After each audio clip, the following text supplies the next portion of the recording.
Olá, sejam bem-vindos. Hoje é dia 9 de novembro de 2020. Estamos aqui numa tarde de primavera, parece que vai chover. Meu nome é Silvio Celestino, eu estou aqui com o Dr. Fábio e o Dr. Thiago Takara. Tudo bem, Fábio? Tudo bem, Thiago? Tudo bem? E como sempre a gente fala meio que de improviso aqui nesse nosso programa Três Visões. E hoje, pouco antes de começarmos, nós estamos falando sobre o acúmulo de estresse, né? Ou seja, nós estamos passando por um momento tão singular onde as pessoas estão preocupadas com o vírus chinês, com o Covid, e ao mesmo tempo falando muito da eleição americana, ao mesmo tempo as pessoas estão muito estressadas de ficar em casa nesse lockdown que não acaba nunca. E eu fiquei pensando assim, o que acontece quando a pessoa tem um acúmulo de estresse? Quer dizer, não é só um assunto, são vários assuntos. Inclusive, nós participamos, o Dr. Fábio e eu, de uma live há um tempo atrás, que falava exatamente sobre o fato de também doenças não tratadas, né, Fábio? Que durante a pandemia não puderam ser tratadas por conta da configuração dos hospitais estarem todas voltadas para atender o Covid, então isso acaba se acumulando. Então, quando se junta tanto assunto assim para dar estresse nas pessoas, qual é a consequência disso? Fábio, pode começar? Claro. Bom, Silvio, Thiago, né? Obrigado aí. Prazer, né? Estar conversando. Tudo nosso. Claro. Prazer é nosso. Para o pessoal que não me conhece muito, né? Sim. Eu tenho a formação em fisiopatologia adaptativa lá Sim, na Itália, que é basicamente adaptação ao estresse, né? Então, é o meu dia a dia aqui na clínica. Chama-se adaptativa por causa da adaptação ao estresse. Eu não tinha me tocado disso. Fisiopatologia é o processo de adoecimento ligado ao estresse, sim, né? Sim. E o Thiago, o dia a dia seu também, se não for 100%, é mais de 90% ligado ao estresse, né? Bom, a primeira coisa que a gente tem na adaptação é um desencadeamento da fase de alarme. Fase de alarme? Que dá todos os sintomas agudos, taquicardia, sudorese, que o pessoal tá tensões musculares, que começa a dar uma série de dores, né?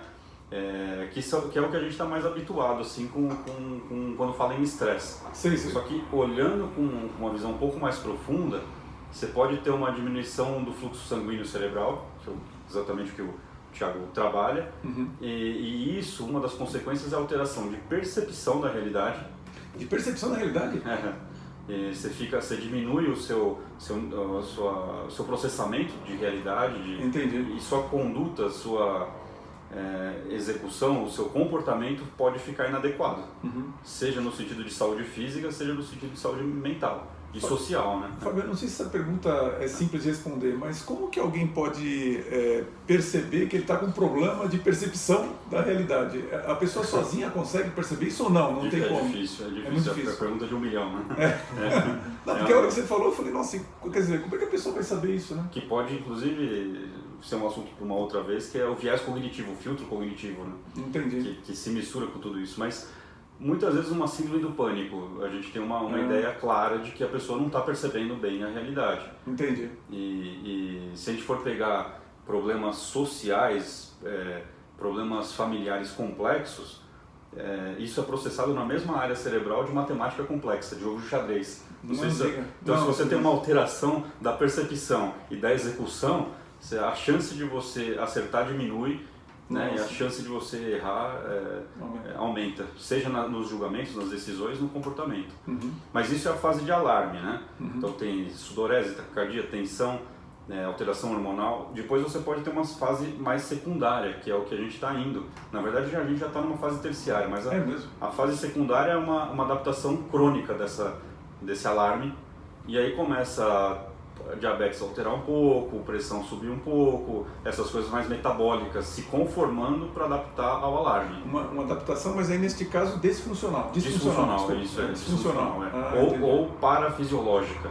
Entendi. Que já é uma adaptação indo para cronicidade, que seria que é o que a gente está acostumado, especialmente aqui em São Paulo, trabalhando muito, a gente está acostumado a ficar adaptado disfuncionalmente de forma crônica, né? Não sei se estou sendo simplista, Fábio, mas seria assim, por exemplo, alguém reclama, estou sempre com dor de cabeça, mas eu tomo uma aspirina, estou sempre cansado, mas tudo bem. Não durmo mais ou menos. É assim mesmo. Gastrite faz parte da vida, o intestino não está legal. Tudo isso junto. E a fase terciária, que seria um aspecto indo para o psiquiátrico, especialmente com uma depressão.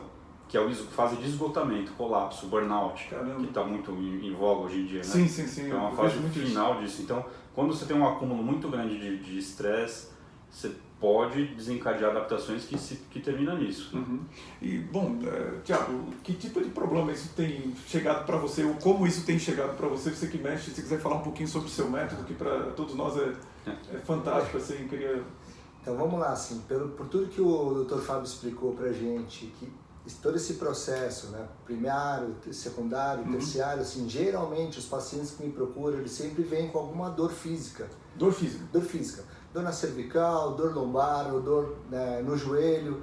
E aí você começa a fazer uma anamnese um pouquinho mais apurada e você começa a levantar exatamente o processo de adaptação que o Dr. Fábio acabou de levantar. Entendi. Então você vê que a pessoa tem colesterol alterado, glicemia alterada, pressão alterada, gastrite, putz, tá acostumado a tomar algum tipo de medicamento para diminuir, sono, geralmente toma algum indutor de sono, melatonina, Stilnox, alguma coisa assim.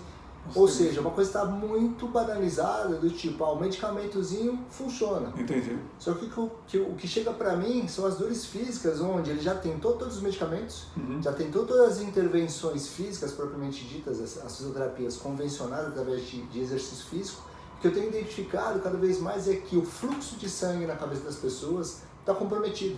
O fluxo de sangue? Fluxo de sangue, ou seja, a gente tem 4 artérias principais que fazem a irrigação do nosso encéfalo, do nosso cérebro, que são 2 aqui atrás, as artérias vertebrais direita e esquerda, e a artéria carótida interna, esquerda e direita. Entendi. Então, dependendo do jeito que a pessoa tem ou tensão muscular ou posicionamento da cabeça, que pode ser por má postura, pode ser por posicionamento de trabalho inadequado, Sei.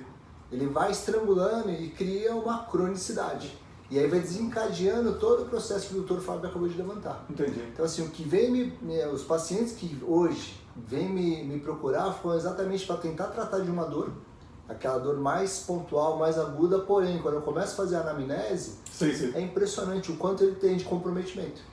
Né? Então, assim, como o meu objetivo é sempre resgatar a função do paciente, eu comecei a perceber que eu tenho que dar muito mais atenção para a recuperação desse fluxo sanguíneo dentro da cabeça, porque automaticamente o organismo vai criar uma nova forma de adaptação, vai conseguir desmascarar ou tirar as compensações que o organismo foi desenvolvendo ao longo do tempo, e ele vai entrando num processo de ciclo virtuoso que eu tenho denominado. Entendi. O que é muito interessante é que, assim, faz um trabalho muito sinérgico com o trabalho do Dr. Fábio. Sim, sem dúvida. E a gente, com vias diferentes, a gente tem o mesmo objetivo, que é trazer essa oportunidade do organismo despertar essa forma mais eficiente de conseguir se adaptar a essa condição. Eu fico com a impressão, ouvindo vocês dois falar, que de fato as pessoas têm tentado resolver problemas nessa esfera do estresse com um excesso de, vou chamar de excesso de tecnologia, quer dizer, como é que a gente toma um comprimido aqui que é mais rápido, como é que faz alguma coisa que eu consiga comprar, tomar e acabou. E não, para um lado um pouco mais, uma solução mais moral, assim, ter um entendimento melhor das coisas, às vezes não ter um excesso de fazer, né, para resolver o problema. Eu não sei, eu fico com essa sensação porque eu vejo isso em outras áreas também. Desde as pessoas acharem que a tecnologia pode decidir o que é verdade e o que não é, né, até mesmo eu estava conversando com um engenheiro que estava me explicando que um dos problemas daquele Boeing 737 MAX lá, que estava sofrendo um acidente, é porque foi feita uma construção, a parte mecânica da aeronave tinha alguns problemas que eles estavam tentando resolver com tecnologia, com software do avião. Então aquilo me levou a ver, assim, muitos dos problemas que a gente enfrenta hoje, é que as pessoas, em vez de terem a moralidade de adquirir mais inteligência, mais conhecimento, mais entendimento das coisas, estão tentando tocar a vida. Não, e o estresse aparece, então eu vou resolver alguma coisa rápida, eu vou lidar de forma disfuncional com o problema. Né? Sabe, inclusive hoje foi publicado um trabalho agora de depressão, ansiedade e estresse. Sim, aliás, parabéns. Vocês, né?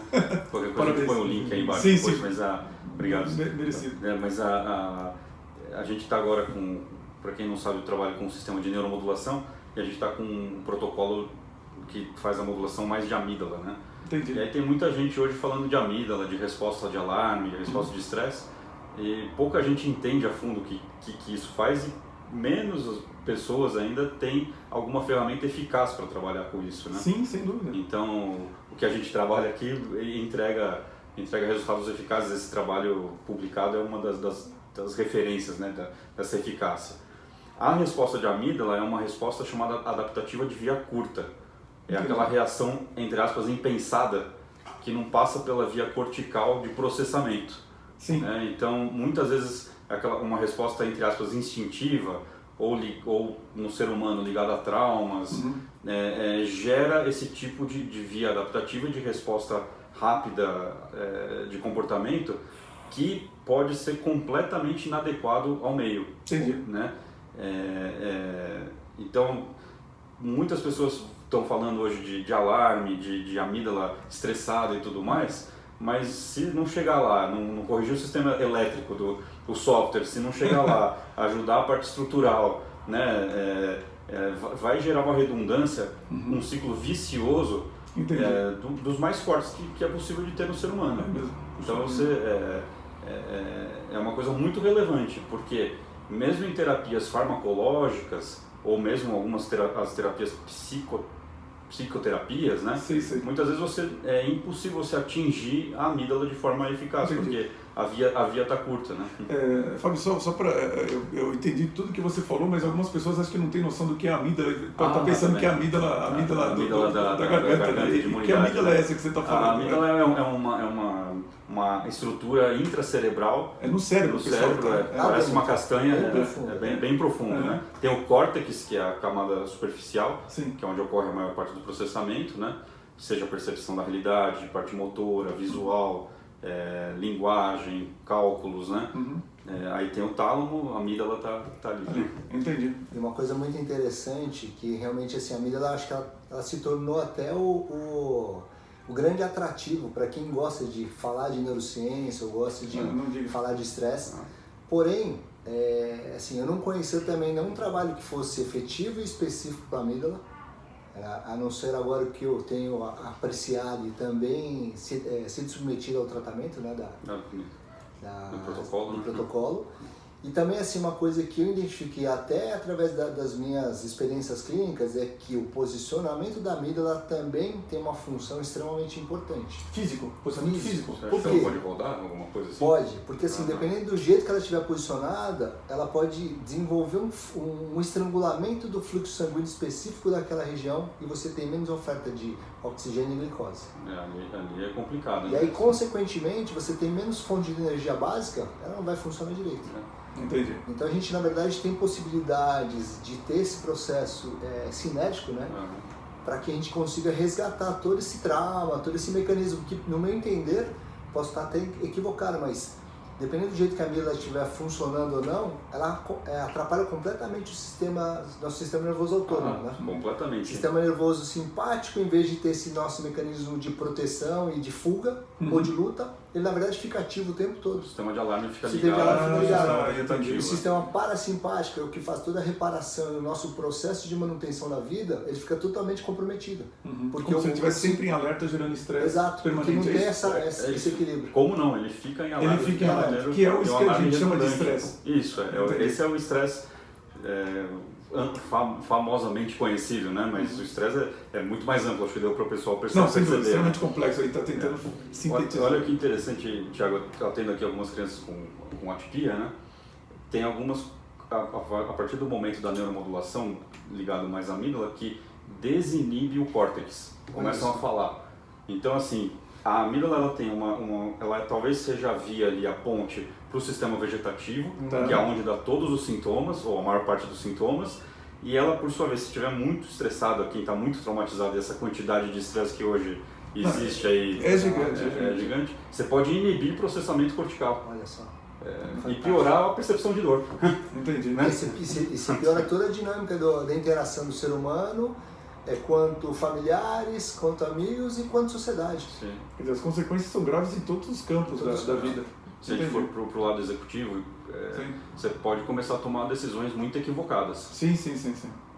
E, aliás, eu tenho percebido isso, dos executivos estarem desorientados, realmente. E, curiosamente, aqueles que têm uma maior preocupação com qualidade de vida no sentido familiar, no sentido de descansar, no sentido de procurar ter um pouco mais de energia, são os que estão saindo melhor, e eles estão alertando as pessoas que estão tendo burnout, que estão tendo uma série de questões relacionadas ao estresse. Realmente é uma superposição de assuntos, de informações que as pessoas não estão conseguindo lidar, está dando um tilt na cabeça das pessoas. Precisa focar, né? A gente estava falando no almoço de distração e tudo sim, mais. Sim. É um excesso de distração. Também pode ser um tema para uma outra 3 visões. É verdade, já chegamos aos 15 minutos aqui. Quer acrescentar alguma coisa, Fábio? Tá bom por hoje. Está de bom tamanho, já estão todos time completo. Devidamente assustados, acho que já está suficiente. Tiago, alguma coisa? Eu acho que o tema de hoje é extremamente relevante, importante para o momento, né? Mas na verdade eu acho que esse tema ele pode se aplicar em qualquer situação, porque a gente hoje está com um fenômeno de hiperestímulos. É verdade. E a tecnologia está acelerando cada vez mais esse tipo de hiperestímulos, e o que a gente tem percebido? Cada vez mais pessoas desnorteadas, sem orientação. Exatamente. E a gente sabe que pessoas sem orientação, qualquer coisa funciona para direcionar. É verdade. Então isso é perigoso.